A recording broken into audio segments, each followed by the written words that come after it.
नमस्कार students, 12th physics की third unit के पार्ट 7 में एक बार फिर मैं हाजिर हूँ।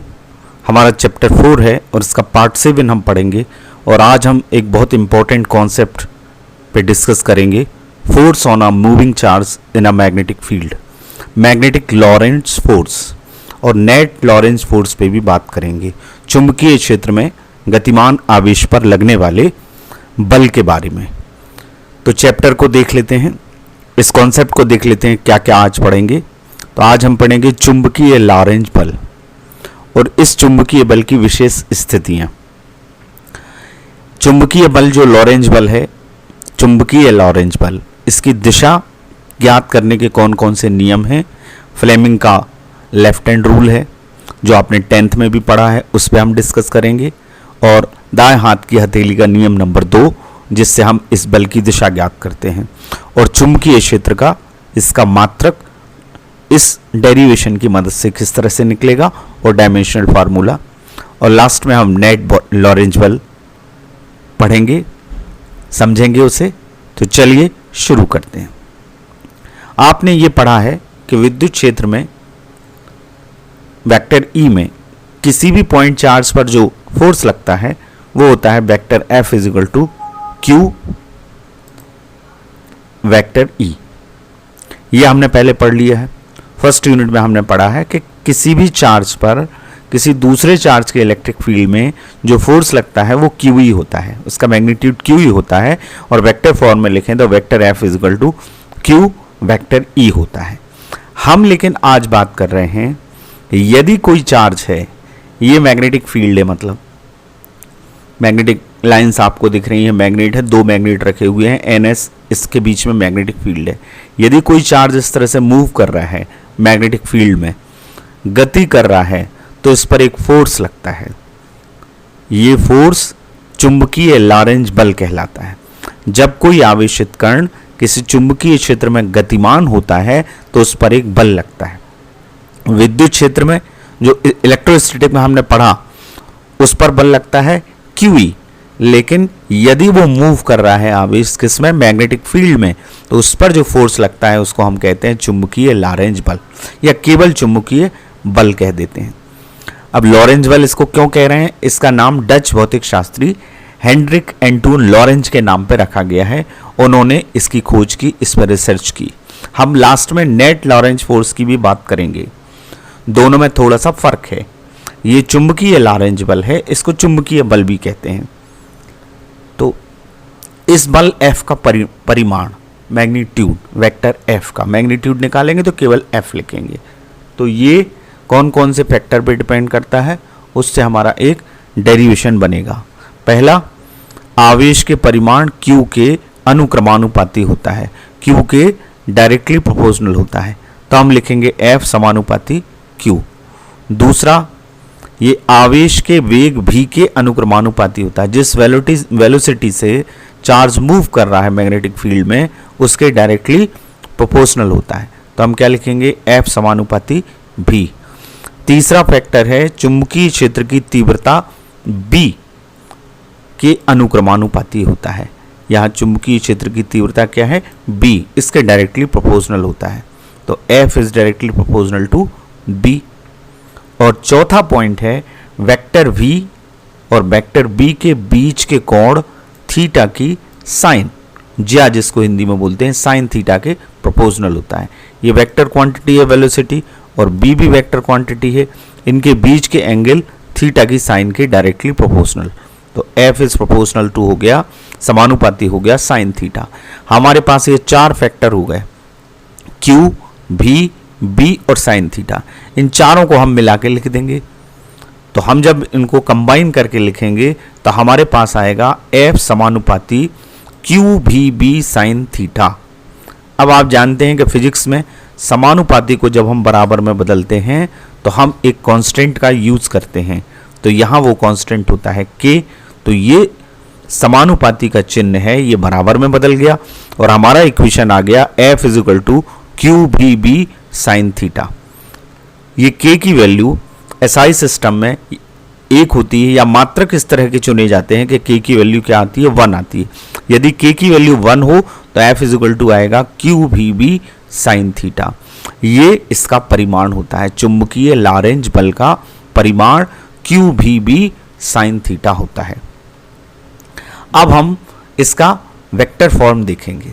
देखिए, मैग्नेटिक फील्ड चूंकि एंगल पे डिपेंड कर रहा है, लॉरेंज फोर्स एंगल पे डिपेंड कर रहा है, तो यहाँ ये देखिए आप, यदि ये जो x डायरेक्शन है और ये y डायरेक्शन है, y एक्सिस है, कोई धनावेश v वेलोसिटी से, वेक्टर v से इस b से थीटा कोण बनाते हुए मूव कर रहा है, तो उस पर एक बल लगता है और ये बल z डायरेक्शन में होता है।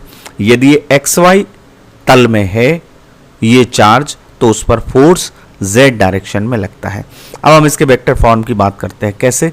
हमने अभी पढ़ा चुंबकीय बल का परिमाण ये होता है QVB साइन थीटा।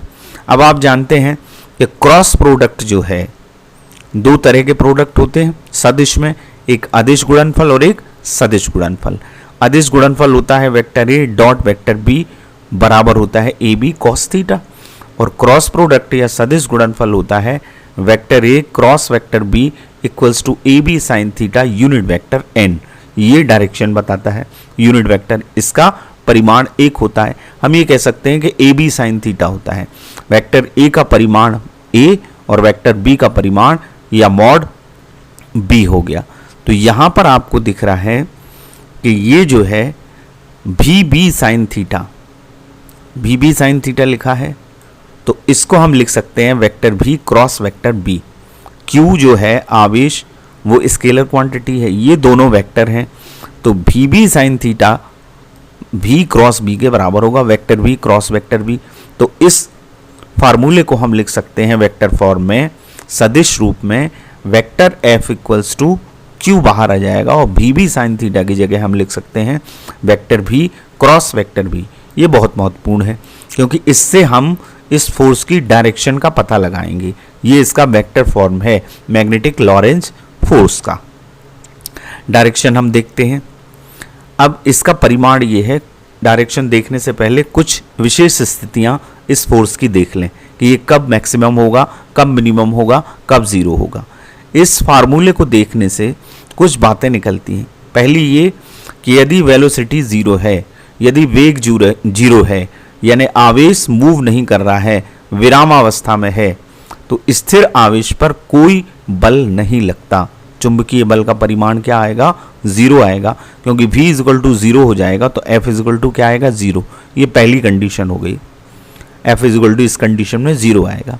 यदि कोई आवेश, दूसरी कंडीशन, चुंबकीय क्षेत्र के समानांतर, मैग्नेटिक फील्ड का डायरेक्शन मान लीजिए ये है, ये मैग्नेटिक फील्ड B का डायरेक्शन है और वेलोसिटी का डायरेक्शन भी यही है।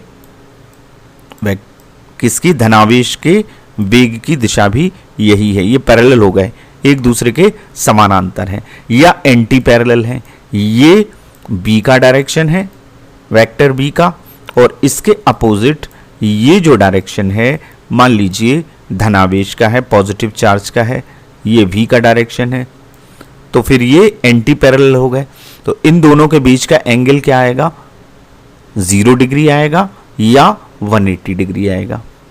तो 0 डिग्री है या 180 डिग्री है, यानी आवेश चुंबकीय क्षेत्र के समानांतर, पैरेलल या एंटी पैरेलल मूव कर रहा है, तो उस पर लगने वाला बल क्या होता है? जीरो होता है। कारण ये है कि इस फार्मूले में आप थीटा की जगह जीरो रखेंगे तो साइन जीरो की वैल्यू क्या आएगी? जीरो। तो F इक्वल टू क्या हो जाएगा? जीरो। साइन जीरो जीरो होगा, और यदि 180 रखेंगे तो भी साइन 180 की वैल्यू क्या होती है? जीरो होती है। तो इस कंडीशन में, दो कंडीशन में, इस लॉरेंज फोर्स की वैल्यू क्या आती है? जीरो आती है। तीसरी महत्वपूर्ण है, यदि आवेश चुंबकीय क्षेत्र के लंबवत गति करता है, पैरेलल मूव करता है, तो थीटा की वैल्यू क्या होगी? 90 डिग्री होगी। जब 90 डिग्री होगी तो हम इसमें साइन थीटा की जगह रखेंगे 90 डिग्री। साइन 90 की वैल्यू क्या होती है? 1 होती है। तो F इक्वल टू क्या आ जाएगा? QVB।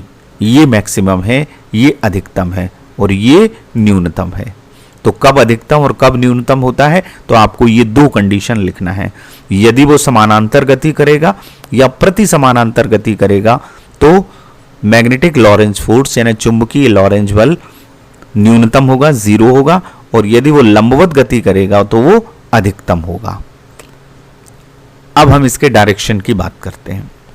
ये बहुत इंपॉर्टेंट है। सबसे पहली बात तो ये कि ये चूंकि वेक्टर प्रोडक्ट है, ये क्रॉस प्रोडक्ट है, सदिश गुणनफल है, तो सदिश गुणनफल में हम परिणामी सदिश की जब दिशा निकालते हैं, 11th से हम इस चीज को पढ़ रहे हैं, तो हम स्क्रू नियम लगाते हैं। हम यदि vector v cross vector b लगाएंगे तो इस पॉइंट पे रख के v से b की तरफ, वेक्टर v से वेक्टर b की तरफ यदि एक स्क्रू को हम घुमाएं तो स्क्रू खुलेगा।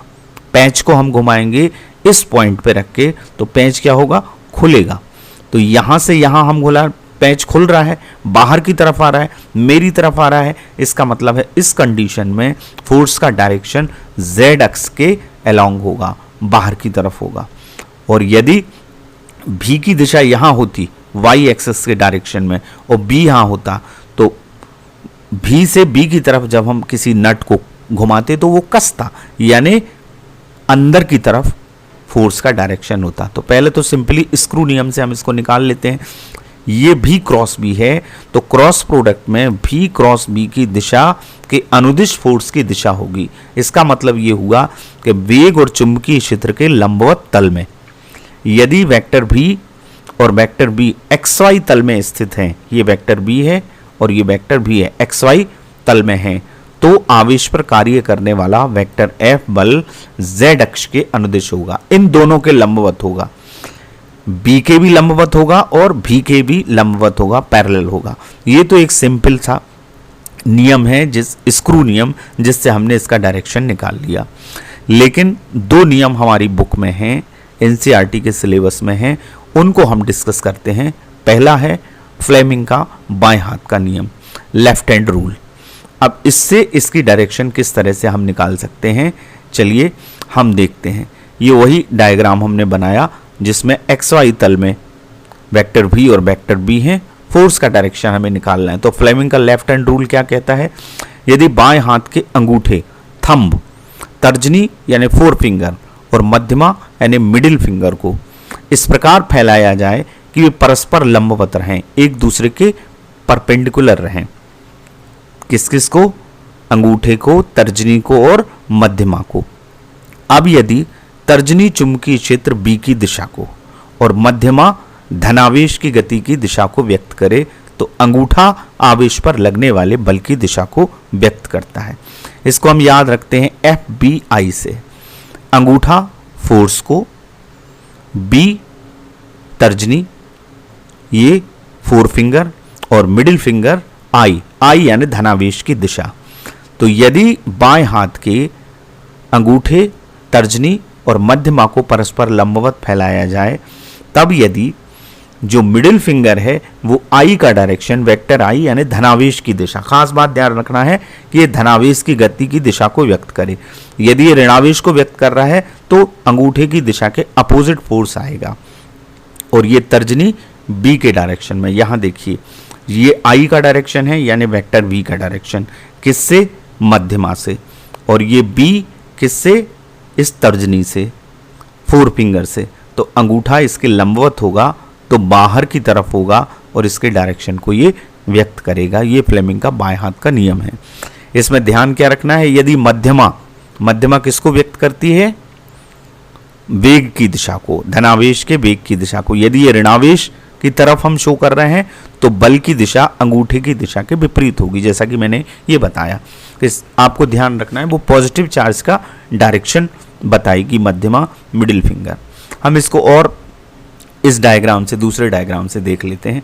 ये देखिएगा, यदि ये जो डायरेक्शन है चुंबकीय क्षेत्र की दिशा है y डायरेक्शन में, और यदि x डायरेक्शन में धनावेश की गति की दिशा है, तो अंगूठा इन दोनों के लंबवत होगा, वो बल की दिशा को व्यक्त करेगा बाहर की तरफ, z एक्सिस के अलोंग फोर्स का डायरेक्शन आएगा।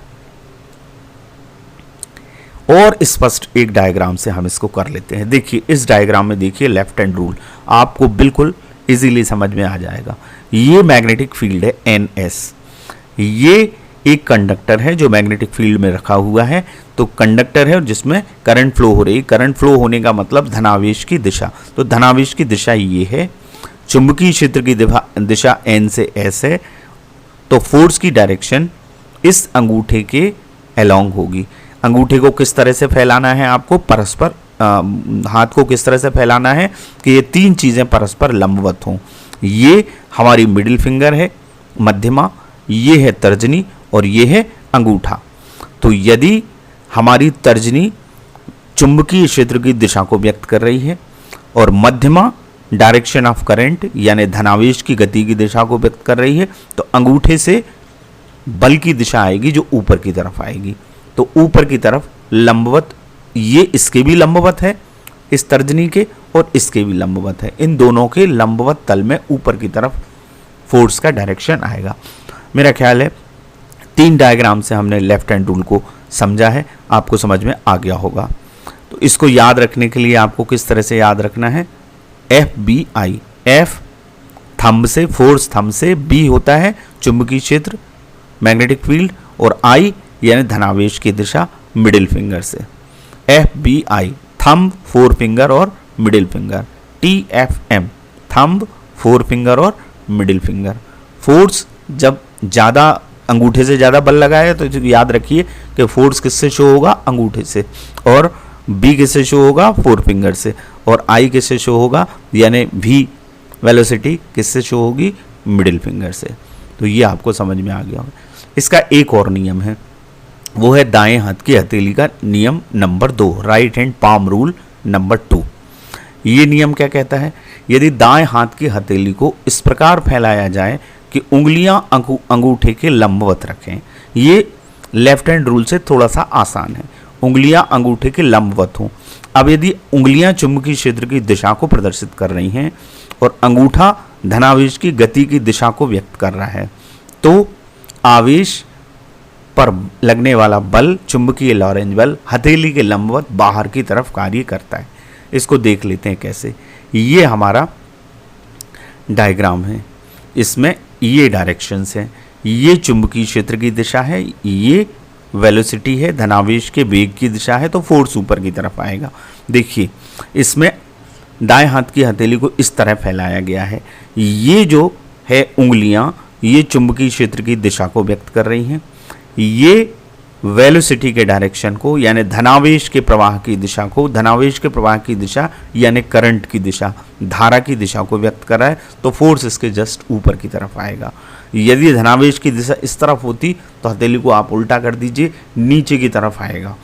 हथेली के लंबवत बाहर की ओर बल कार्य करता है। दोनों से आप निकाल के देखेंगे एक ही आएगा। तो सबसे सिंपल नियम यदि है तो वो है दाएं हाथ की हथेली का नियम, और सिंपलेस्ट जो है वो मैंने स्क्रू रूल बताया, जिससे हम वेक्टर प्रोडक्ट को के डायरेक्शंस को निकालते हैं। V क्रॉस B के डायरेक्शन में एक स्क्रू को घुमाइए, वो स्क्रू खुलता है या लगता है। यदि वो खुलता है तो बाहर की तरफ, और यदि वो कसता है स्क्रू तो अंदर की तरफ फोर्स का डायरेक्शन होता है। तो ये डायरेक्शन बहुत इंपॉर्टेंट है, इससे संबंधित जो क्वेश्चन है वो कॉम्पिटिटिव एग्जाम में पूछे जाते हैं, तो आप इनको ज़रा गौर से समझिएगा। अब हम बात करते हैं चुंबकीय क्षेत्र के SI यूनिट की। SI यूनिट इसका टेस्ला है, युगोस्लाविया के वैज्ञानिक के नाम पर है ये टेस्ला, और इसका संकेत कैपिटल T है। अब इसको हम डिफाइन करेंगे, कैसे करेंगे। चुंबकीय क्षेत्र में गतिमान आवेश पर लगने वाला जो मैग्नेटिक लॉरेंज फोर्स है वो हमने अभी निकाला, F = QVB sin theta. B का यूनिट हमको निकालना है, तो B को निकालने के लिए हम B = इस फार्मूले से लिख सकते हैं F/QV sin थीटा, पक्षांतर कर दिया हमने। अब यदि इस फार्मूले में F की वैल्यू क्या है, 1 न्यूटन है, Q की वैल्यू 1 कूलाम है, और वेलोसिटी 1 मीटर पर सेकेंड है, और थीटा 90 डिग्री है। तो ये सारी चीज़ें जब हम इसमें रखेंगे, F की जगह 1 रख दें, Q की जगह 1 रख दें, V की जगह 1 रख दें, और साइन में थीटा की जगह 90 रखना है, साइन 90 क्या होता है, 1 होता है, तो B का आंसर क्या आ जाएगा, 1 आ जाएगा। वही टेस्ला होता है। तो अब टेस्ला किस तरह से डिफाइन होगा कि यदि कोई आवेश है वो कौन सा आवेश है? 1 कूलाम का आवेश है और वो किसी चुंबकीय क्षेत्र में 1 मीटर प्रति सेकंड के बल से लंबवत गति कर रहा है। मैग्नेटिक फील्ड में एकांक मीटर पर सेकंड से एकांक वेग से गति कर रहा है। कैसे गति कर रहा है? लंबवत गति कर रहा है, तो उस पर लंबवत में ही मैग्नेटिक लॉरेंज फोर्स आता है 90 डिग्री में, तो उस पर लगने वाला बल क्या होता है? 1 टेस्ला होता है। B = क्या आएगा? 1 टेस्ला। तो अल्टीमेटली हम इसको डिफाइन कर सकते हैं, जब 1 कूलाम आवेश किसी चुंबकीय क्षेत्र के लंबवत 1 मीटर प्रति सेकंड के वेग से गति करते हुए 1 न्यूटन के बल का अनुभव करता है, तो उस चुंबकीय क्षेत्र का परिमाण 1 टेस्ला होता है। इन सब चीज़ों को अपनी कॉपी में आप नोट करिएगा। ये टेस्ला की यूनिट है। इसके अलावा और कई यूनिट हैं। आप जब इसके सेकंड चैप्टर में जाएंगे तो आप मैग्नेटिक लाइंस ऑफ फोर्सेस पढ़ेंगे, मैग्नेटिक फील्ड पढ़ेंगे, तो वहाँ भी आपको यूनिट मिलेंगे। तो इसके अन्य मात्रक हैं। SI यूनिट में टेस्ला है और उसी को हम कहते हैं वेबर पर मीटर स्क्वायर।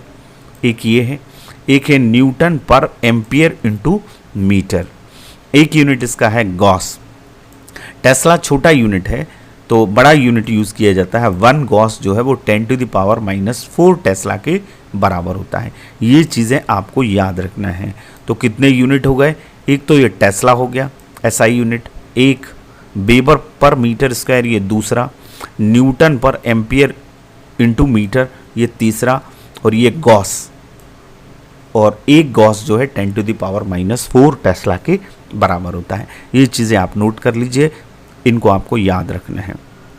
इसका डायमेंशनल फार्मूला F/Q से आ जाएगा। फोर्स का होता है mLt-2, Q का होता है A × T, V का होता है m0Lt-1। ये 11th में आपने सब सीखा है डायमेंशनल फार्मूले को, उससे आप निकालेंगे तो ये आएगा mL0T-2 A-1। ये इसका डायमेंशनल फार्मूला है, विमीय सूत्र है। इतनी सारी चीज़ें आप याद रखिएगा। अब हम बात करते हैं नेट लॉरेंज फोर्स की। अभी बात हुई कि यदि कोई आवेश किसी चुंबकीय क्षेत्र में गति करता है तो उस पर लगने वाले बल को हम चुंबकीय बल या चुंबकीय लॉरेंज बल कहते हैं। लेकिन यदि Q आवेश है, वो विद्युत क्षेत्र वेक्टर E में गति कर रहा है, तो हमें पता है, इलेक्ट्रोस्टैटिक में हमने पढ़ा है कि चार्ज मूव कर रहा हो या चार्ज स्थिर हो, उस पर ये बल लगता है इलेक्ट्रिक फील्ड में। तो हम इसे मान लेते हैं वेक्टर F∗E = QE। QE होता है, इसको हमने शुरू किया था तभी आपको बताया था कि Q वेक्टर E या परिमाण होता है QE। तो ये तो विद्युत क्षेत्र में गति करे तो इस पर ये Fe बल लगेगा, Fe = QE। लेकिन अभी हमने पढ़ा यदि Q आवेश चुंबकीय क्षेत्र B में वेक्टर V वेग से गति कर रहा है तो उस पर लगने वाला चुंबकीय बल जो होता है वो होता है वेक्टर फॉर्म में, vector F∗B = Q vector V cross vector B।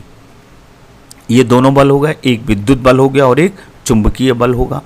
अब हम ये मान लें कि यदि Q आवेश दोनों विद्युत क्षेत्र उपस्थित हैं उसमें गति कर रहा है, दोनों क्षेत्र उपस्थित हैं, विद्युत क्षेत्र भी उपस्थित है किसी जगह और चुंबकीय क्षेत्र B भी उपस्थित है, वेक्टर B भी उपस्थित है, दोनों की उपस्थिति में गति कर रहा है, तो उस पर लगने वाला जो नेट बल होगा, टोटल बल क्या होगा? इन दोनों का टोटल, इन दोनों का क्या होगा? सम होगा। यानी हम इसको लिख सकते हैं नेट बल को vector F = vector FE plus vector FB। FE की वैल्यू रखें तो ये आएगी, ये दोनों की वैल्यू रख देंगे, Q vector E plus Q vector V cross vector B। ये हमारा नेट लॉरेंज फोर्स आएगा। Q को हम कॉमन भी निकाल सकते हैं, vector E plus vector V cross vector B। ये विद्युत बल और चुंबकीय बल दोनों का योगफल कर दें तो ये आ जाता है नेट लॉरेंज फोर्स। इसका मतलब ये है कि जब कोई आवेश Q ऐसे क्षेत्र में गति करता है जिसमें विद्युत क्षेत्र और चुंबकीय क्षेत्र दोनों प्रेजेंट होते हैं, तो दोनों क्षेत्रों द्वारा जो आवेश पर कुल बल आरोपित होता है उसको हम क्या कहते हैं? लॉरेंज बल कहते हैं, नेट लॉरेंज फोर्स कहते हैं। तो इस तरह से हमने लॉरेंज फोर्स, मैग्नेटिक और नेट लॉरेंज फोर्स को समझ लिया है। आपके अभ्यास के लिए जो प्रश्न एग्ज़ाम में आते हैं वो कैसे बन सकते हैं इसको और देख लेते हैं। जैसे प्रश्न बनेगा, आज जो कुछ हमने पढ़ा है उस पर आधारित प्रश्न, इनको आप करिएगा। पहला प्रश्न बनेगा, चुंबकीय लॉरेंज बल किसे कहते हैं? इसका व्यंजक ज्ञात कीजिए एवं इसका मान कब अधिकतम और कब न्यूनतम होता है। दूसरा प्रश्न बन सकता है चुंबकीय लॉरेंज बल का सदिश रूप लिखिए, वेक्टर फॉर्म, और इसकी दिशा ज्ञात करने के लिए फ्लेमिंग के बाएं हाथ के नियम को समझाइए। तीसरा, चुंबकीय लॉरेंज बल की दिशा ज्ञात करने के लिए दाहिने हाथ की हथेली के नियम को समझाइए। ये हमने पढ़ा। चुंबकीय लॉरेंज बल का एसआई मात्रक लिखिए और इस मात्रक को परिभाषित कीजिए और इसका विमीय सूत्र भी लिखिए। पांचवा प्रश्न बनेगा चुंबकीय क्षेत्र और विद्युत क्षेत्र दोनों की उपस्थिति में गतिमान आवेश पर लगने वाले बल यानी नेट लॉरेंज बल का व्यंजक ज्ञात कीजिए। इस तरह आपकी कॉपी में इन प्रश्नों को लिखिए और इनके उत्तर लिखिएगा। Thank you very much.